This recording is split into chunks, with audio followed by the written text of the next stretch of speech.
And gentleman, Renukaswamy ಕೊಲೆ ಪ್ರಕರಣದಲ್ಲಿ ನಟ ದರ್ಶನ್ ಅರೆಸ್ಟ್ ಆಗಿ ನಾಳೆಗೆ 2 ವರ್ಷ ಪೂರೈಸಲಿದೆ. 2024ರ ಜೂನ್ 11ರಂದು ಮೈಸೂರಿನ ಹೋಟೆಲ್ನಲ್ಲಿ ಬಂಧನಕ್ಕೊಳಗಾಗಿದ್ದ ದರ್ಶನ್ ಬಳಿಕ ಜಾಮೀನು, ಜೈಲು, ಕೋರ್ಟ್ ಹೋರಾಟದ ಮೂಲಕ ಸುದ್ದಿಯಲ್ಲೇ ಉಳಿದಿದ್ದಾರೆ.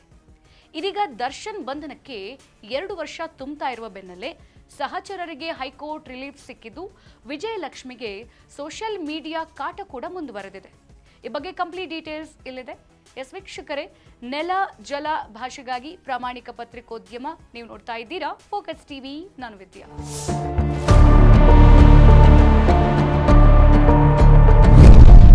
ದರ್ಶನ್ 2 ವರ್ಷ ಸೆರೆ. 2 ವರ್ಷಗಳಿಂದ ಸದ್ದು ಮಾಡ್ತಿರುವ ಕೇಸ್. ಚಿತ್ರದುರ್ಗದ ರೇಣುಕಾಸ್ವಾಮಿ ಕೊಲೆ ಪ್ರಕರಣದಲ್ಲಿ ನಟ ದರ್ಶನ್ ಬಂಧನವಾಗಿ ನಾಳೆಗೆ 2 ವರ್ಷ ತುಂಬಲಿದೆ. 2024ರ ಜೂನ್ 11ರಂದು ಮೈಸೂರಿನ ಹೋಟೆಲ್ನಲ್ಲಿ ತಂಗಿದ್ದ ವೇಳೆ ಪೊಲೀಸರು ದರ್ಶನ್ ಅವರನ್ನ ಬಂಧಿಸಿದ್ರು. ಈ ಬಂಧನ ಕನ್ನಡ ಚಿತ್ರರಂಗದಲ್ಲೇ ಭಾರೀ ಸಂಚಲನ ಸೃಷ್ಟಿಸಿತ್ತು. ನಂತರ ಹಲವು ದಿನಗಳ ಕಾಲ ಜೈಲಿನಲ್ಲಿದ್ದ ದರ್ಶನ್ ಆರೋಗ್ಯದ ಕಾರಣ ಮಧ್ಯಂತರ ಜಾಮೀನು ಪಡೆದು ಹೊರಬಂದಿದ್ದರು. ಅದರ ಬಳಿಕ ಸುಪ್ರೀಂ ಕೋರ್ಟ್ನಲ್ಲಿ ಜಾಮೀನು ರದ್ದಾದ ಹಿನ್ನೆಲೆಯಲ್ಲಿ ದರ್ಶನ್ ಸೇರಿ 7 ಆರೋಪಿಗಳು ಮತ್ತೆ ಜೈಲು ಸೇರಿದರು.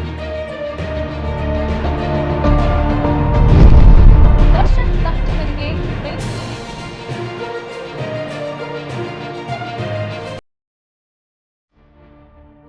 ಇದೇ ಪ್ರಕರಣದಲ್ಲಿ ದರ್ಶನ್ ಆಪ್ತ ಸಹಚರರಿಗೆ ಹೈಕೋರ್ಟ್ನಿಂದ ಬಿಗ್ ರಿಲೀಫ್ ಸಿಕ್ಕಿದೆ. ಪ್ರಕರಣದಲ್ಲಿ ಭಾಗಿಯಾಗಿದ್ದ 5 ಆರೋಪಿಗಳಿಗೆ ಜಾಮೀನು ರದ್ದುಪಡಿಸುವಂತೆ ಪ್ರಾಸಿಕ್ಯೂಷನ್ ಸಲ್ಲಿಸಿದ ಅರ್ಜಿಯನ್ನ ಹೈಕೋರ್ಟ್ ವಜಾಗೊಳಿಸಿದೆ. A3 Pavan, A4 Raghavendra, A5 Nandish, A9 Dhanaraju ಹಾಗೂ A10 ವಿನಯ್ ಅವರಿಗೆ ಈ ಆದೇಶದಿಂದ ತಾತ್ಕಾಲಿಕ ನೆಮ್ಮದಿ ಸಿಕ್ಕಂತಾಗಿದೆ. ಹೀಗಾಗಿ ಪ್ರಕರಣದ ನಡುವೆ ಆರೋಪಿಗಳ ಪರ ಮತ್ತೊಂದು ಮಹತ್ವದ ಬೆಳವಣಿಗೆ ನಡೆದಿದೆ.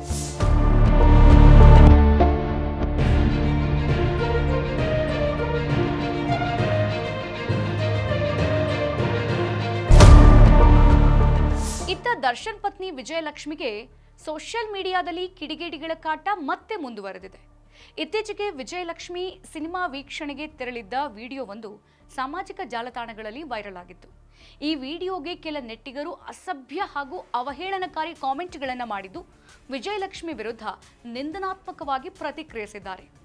ಪ್ರಕರಣದ ವಿಚಾರ ಕೋರ್ಟ್ನಲ್ಲಿರುವ ನಡುವೆ ದರ್ಶನ್ ಕುಟುಂಬ ಸೋಷಿಯಲ್ ಮೀಡಿಯಾದಲ್ಲಿ ಮತ್ತೆ ಟ್ರೋಲಿಂಗ್ಗೆ ಗುರಿಯಾಗಿದೆ.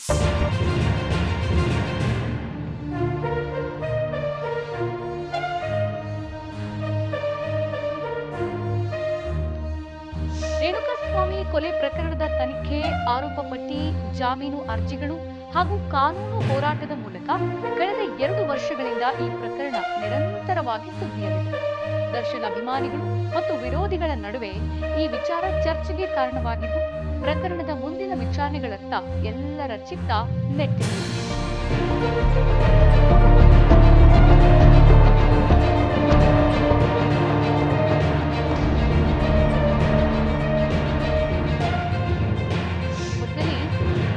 ಬಂಧನಕ್ಕೆ 2 ವರ್ಷ ತುಂಬುತ್ತಾ ಇರುವ ಹೊತ್ತಲ್ಲೇ ಸಹಚರರಿಗೆ ಹೈಕೋರ್ಟ್ ರಿಲೀಫ್ ಸಿಕ್ಕಿರೋದು ಮತ್ತು ವಿಜಯಲಕ್ಷ್ಮಿಗೆ ಸೋಷಿಯಲ್ ಮೀಡಿಯಾ ಕಾಟ ಮುಂದುವರೆದಿರುವುದು ಪ್ರಕರಣವನ್ನ ಮತ್ತೊಮ್ಮೆ ಸುದ್ದಿಯ ಕೇಂದ್ರ ಬಿಂದುವಾಗಿಸಿದೆ. ಇದು ಈ ಹೊತ್ತಿನ ಸಿನಿ ಅಪ್ಡೇಟ್ಸ್. ನೆಲ ಜಲ ಭಾಷೆಗಾಗಿ ನೋಡ್ತಾ ಇರಿ ಫೋಕಸ್ ಟಿವಿ.